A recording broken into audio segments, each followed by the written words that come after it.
চলো তোমাদের সব থেকে ইজি ওয়েতে আনারস আঁকানো দেখাই। তো প্রথমে একটা গোল দিয়ে নিবা আর ওপরে পাতার শেপ দিয়ে নিবা।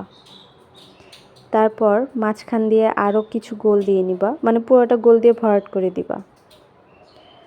তো এটা আমি লাইনের মতো করে দিয়েছি, তোমরাও সেভাবেই দিবা।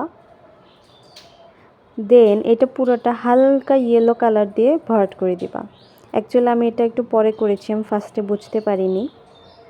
তো ওইটা পুরোটা ভরাট করে দেওয়ার পর এই যে গোলগুলো আছে ওইগুলো আস্তে আস্তে ডার্ক করে দিবা।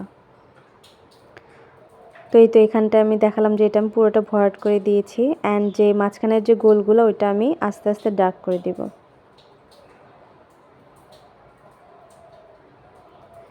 Light to dark. তারপর আমি পাতাটা রং করে দিব। অ্যাকচুয়ালি পাতাটা আর একটু ডার্ক করা উচিত ছিল আমার, কিন্তু আমি একদমই হালকা করেছি। আর এই যে এক্সেস যে লাইনগুলো আছে এগুলো আমরা মিশিয়ে ফেলবো। অ্যাকচুয়ালি ওয়াটার কালার তো মিশাতে গিয়ে এটা উঠে যাচ্ছে। যাই হোক, কেমন লাগলো অবশ্যই জানাবা। আল্লাহ হাফেজ।